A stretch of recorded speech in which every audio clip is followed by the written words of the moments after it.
कुछ दिनों लगातार आप ये खबरें पढ़ रहे थे कि हमारे पालक मंत्री, हमारे मित्र संजय सिरसाट साहब, इन्होंने विश होटल सस्ते दामों में खरीद लिए है करके बड़ा प्रकरण बड़ा हुआ था। वो उस वक्त उन्होंने बताए थे कि भाई मैंने 68 लाख करोड़ रुपए नहीं डाला हूं, 5 पार्टनर्स है करके, लेकिन आज तक उन्होंने ये नहीं बताया है कि वो 5 पार्टनर्स कौन है करके उसमें।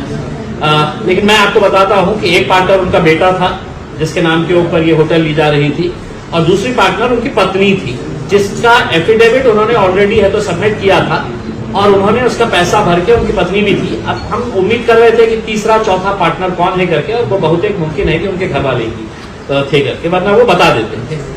अब दूसरा एक प्रकरण सामने आया है और मैं समझता हूं ये वित्त से बड़ा प्रकरण है इस हिसाब से कि वो तो 68 करोड़ का था, ये 105 करोड़ 89 लाख यानी कि 106 करोड़ रुपए का मामला है। सिरसाट साहब के फर्जंद सिद्धांत साहब को एक अल्कोहल बनाने के लिए जो केमिकल्स लगते हैं या दूसरे चीजें लगते हैं, एब्सोल्यूट अल्कोहल, जैसे मेरे नजर के अंदर हम सिर्फ शराबी कह सकते हैं, उसकी फैक्ट्री स्टार्ट करने की थी। तो उन्होंने शेंद्रा के अंदर अप्लाई किए। शेंद्रा में पता चला कि जमीनें है नहीं करके, तो वहां पे उन्होंने जोर दिया कि हमको ये जमीन शेंद्रा के अंदर ही चाहिए करके। तब MIDC के पूरे अधिकारी हरकत के अंदर आए और इन्होंने 22 तारीख के दिन 2022 के दिन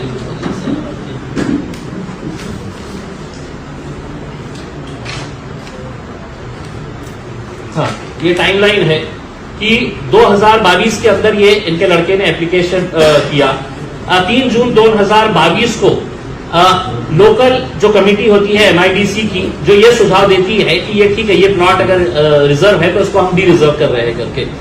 तो 2 प्लॉट थे MIDC शेंद्रा के अंदर जो ट्रक टर्मिनस के लिए रिजर्व थे।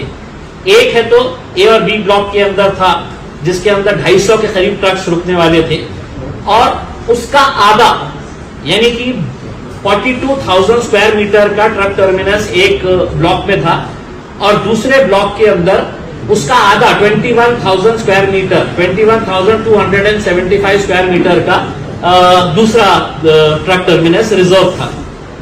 अब जब इनको जमीन चाहिए थी तो MIDC के पूरे अधिकारी हरकत के अंदर आए और उन्होंने एक प्रपोजल तैयार किया कि हमारे को ये 200-250 वाला जो टर्मिनस है वो काफी हो जाता है, दूसरे ट्रक टर्मिनस की जरूरत नहीं है, तो उसको डी रिजर्व किया जाए। उन्होंने अपनी रिपोर्ट बनाई और उन्होंने अपनी रिपोर्ट बना के है तो बंबई में भेज डाले है करके। इसी दौरान 7 दिसंबर 2022 को कैनियो डिस्टिलरीज नाम की कंपनी सिद्धांत सिरसाट साहब ने शुरू की। उसमें 3 पार्टनर्स थे। एक पार्टनर सिद्धांत सिरसाट जो उनका बेटा है, और दूसरा उनकी पत्नी विजया संजय सिरसाट, ये डायरेक्टर थी, और तीसरा जो है वो एक बिल्डर है भावेन अमीन, जिनके घर में ये रहते हैं, खरीदे हैं पे बीड़ बाईपास के ऊपर, बड़ा बिल्डर है, अच्छा बिल्डर है। तो ये 3 लोग डायरेक्टर्स थे। अब ये इन्होंने डॉक्यूमेंट्स देना था कि हमको है तो 100 करोड़ रुपए 106 करोड़ रुपए की फैक्ट्री स्टार्ट करना है, तो अपना सेल्फ कंट्रीब्यूशन भी दिखाना पड़ता है कि मेरे जेब में भी कुछ पैसे हैं, मैं ऐसे ही पूरा बैंक से नहीं लेने वाला हूं करके।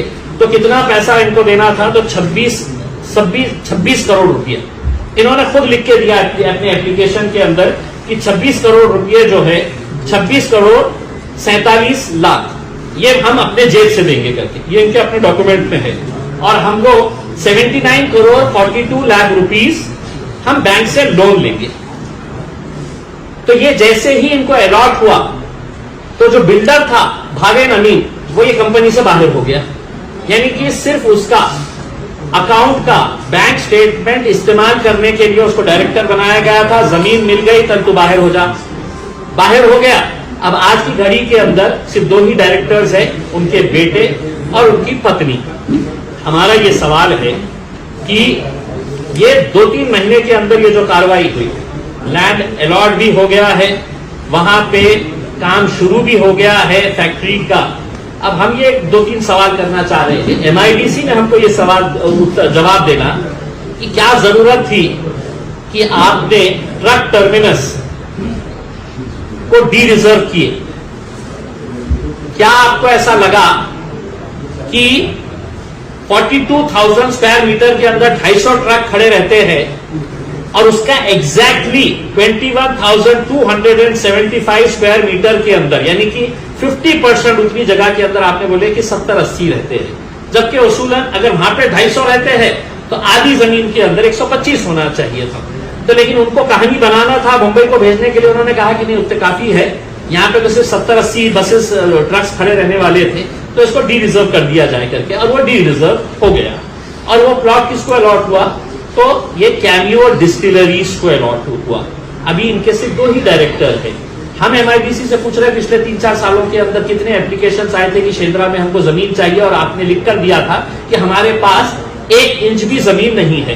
तो इनके लिए ये ट्रक टर्मिनस को क्यों हटाया गया, ये जमीन को क्यों दी गई, कितने पैसा आपने लिए, या आपको मंत्री जी को खुश करना था?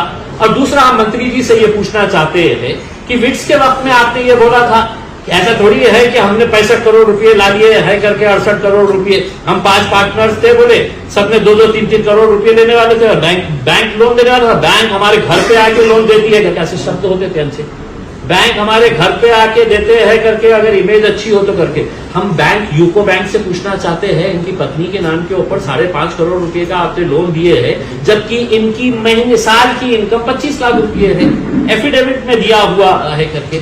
दूसरा, संजय सिरसाट साहब हमको ये नहीं बता रहे हैं, उनके एफिडेविट में दिया गया है कि उनकी इनकम क्या है।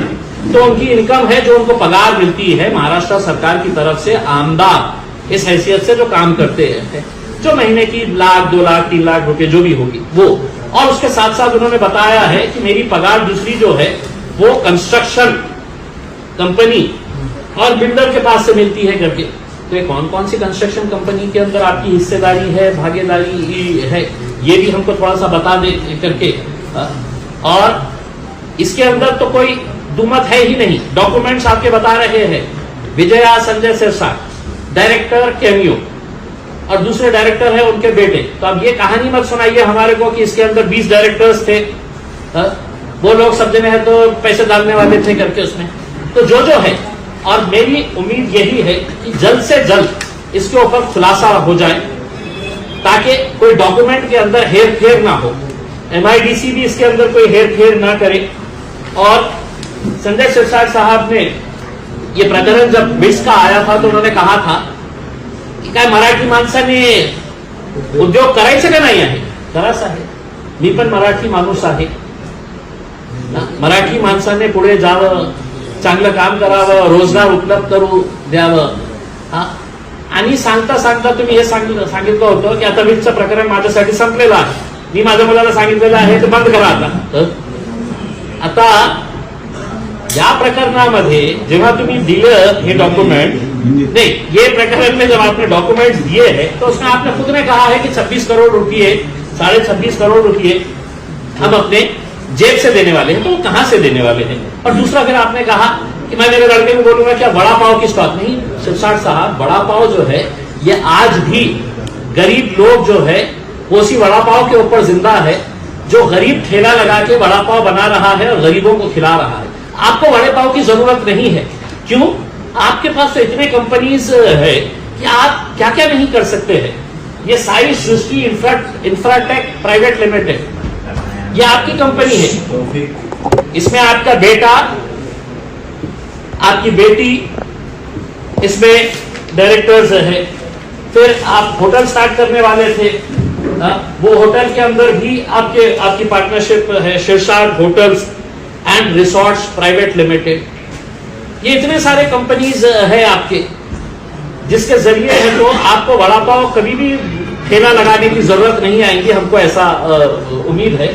मेरा सिर्फ यही कहना है कि इस बारे में डिटेल इंक्वायरी होनी चाहिए, और जब एक मंत्री ऐसा करता है तो कुछ छींटे मुख्यमंत्री के ऊपर भी जाते हैं। मुख्यमंत्री कभी भी ये दावा नहीं कर सकता है कि मैं बहुत भ्रष्टाचार मुक्त के लिए मैं लड़ रहा हूं करके। आपको हमने ये पूरा प्रकरण दिए है। अब आप, अगर आपके अंदर ईमानदारी जिंदा है देवेंद्र फडणवीस साहब, तो इसको आप सीबीआई के एंटी करप्शन ब्यूरो विंग को दीजिए, एनफोर्समेंट डायरेक्टोरेट को दीजिए, आईटी को बोलिएगा कि एक 25 लाख रुपए कमाने वाली, उसके पास 12.5 करोड़ रुपए लोन कहां से कौन कौन दे रहा है, कौन सा बैंक दे रहा है करके। तो ये सब सवालों के जवाब आपके कटघरे के अंदर है। और मुख्यमंत्री साहब, अगर आप नहीं करेंगे तो मैं आपको बहुत जल्द एक चश्मा भेजने वाला हूं,